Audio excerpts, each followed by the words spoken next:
L'art d'aujourd'hui se dilue dans son essence. L'art d'aujourd'hui, il y a donc un art d'hier, différent de l'art actuel, et probablement un nouvel art demain. Y a-t-il une essence commune à tous ces arts? L'existence précède l'essence, selon Sartre. Donc si on réfléchit, l'art n'a pas d'essence, puisque l'art de demain n'existe pas encore. Et il se dilue dans cette essence qui n'existe pas. Et qu'est-ce que c'est se diluer? C'est en faire partie? C'est l'englober? C'est y disparaître? Bon, je passe le dernier, et vous en avez bouffé de la philosophie sur l'art. Donc j'ai été sympa, j'ai choisi un sujet que moi-même, je ne comprends pas. Vous vous imaginez bien le plaisir que ce sera de m'écouter vous expliquer quelque chose que je n'ai pas compris. Mais accrochez-vous, on est parti. Merci.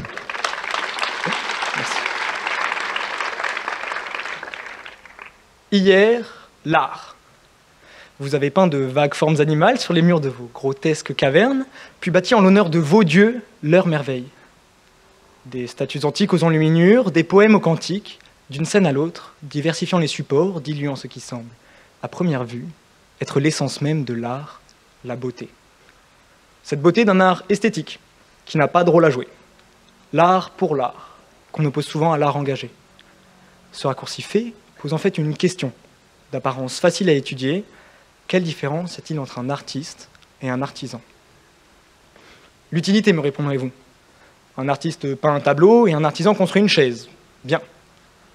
Et si, dans un élan de créativité, d'envie, peut-être de ce besoin de créer qui qualifie, je le crois, le mieux les artistes, cet artisan donc avait, en plus d'offrir à votre corps une position assise confortable, fait de cette chaise un bel objet, que votre esprit apprécierait.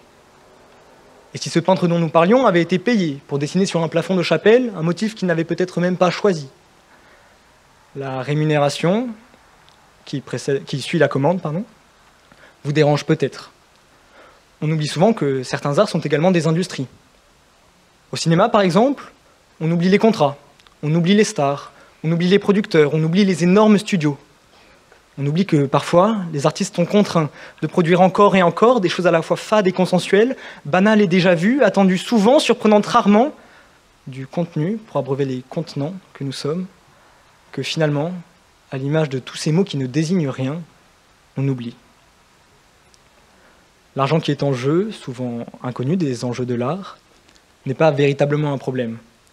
Dans la peinture ou la musique, pour les exemples, il n'en est pas un, car il ne concerne finalement que très peu d'artistes dans ces milieux majoritairement précaires. Payons les artistes donc, surtout que pour revenir à l'utilité, certains disent que l'art est essentiel. Alors là, petit piège, essentiel, rien à voir avec l'essence de l'art, ça veut juste dire utile. Tout le monde suit encore? L'art est essentiel donc, car il faut être entouré de beau pour créer à notre tour du beau, de manière artistique ou non. L'art d'aujourd'hui tient donc seul ce rôle de nous entourer de beau qu'il partageait autrefois avec l'artisanat, avant que ce dernier ne soit remplacé par les procédés industriels qui, certes, facilitent le travail, mais entourent les fabricants, ouvriers ou autres, de lait, ne produisant que du lait. L'industrialisation qui a si vite transformé notre monde nous introduit en fait à ce dans quoi l'art se dilue peut-être le mieux, le temps. Son impact est immense, faisant en quelques siècles de la Joconde, par exemple, une image plus qu'un tableau. Vue, revue, re-revue, adaptée, changée de contexte, de sens, de couleur, de style, car peu importe ce qu'on a voulu dire en la peignant, car votre histoire est plus forte. Car l'art, loin d'être éternel, est en constant changement. Je vais rendre à César ce qui lui appartient, et ce soir mon empereur se nomme André Malraux. Militant, combattant, ministre, mais avant tout écrivain et artiste, qui disait « Le monde de l'art n'est pas celui de l'immortalité, c'est celui de la métamorphose ». Cette notion de transformation est des plus passionnantes, surtout évoquée par un homme qui a toute sa vie tenté d'adapter au cinéma un de ses plus grands succès littéraires, La condition humaine, considérant que l'art n'est pas embarrassé de dire 2 fois la même histoire. Au-delà des passages de format en format, donc, ou de siècle en siècle, dont nous avons parlé, l'art se dilue également dans un de ses concepts les plus actuels. l'art d'aujourd'hui est un art d'idées. Vous y avez peut-être pensé quand il était question de l'utilité de l'art, mais on peut avoir des idées engagées, témoigner de son temps et y associer une lutte à mener. On peut avoir d'autres idées. On colle une banane sur un mur, on peint une toile intégralement en noir, et on fait de l'art. On peut interroger l'utilité de ces concepts, mais on peut également se dire que, comme la beauté pure, il prône avant tout la liberté de créer. Une œuvre, une lutte, donc. Avec tous ces engagements, comme on dit de la parole qu'elle exprime la pensée, peut-être l'art exprime-t-il l'intention.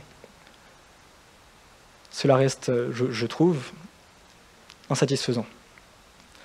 On a vu l'art faire partie du temps, englober le beau, disparaître peut-être dans les concepts. Mais quelle est son essence? L'intention, c'est utile, et c'est beau.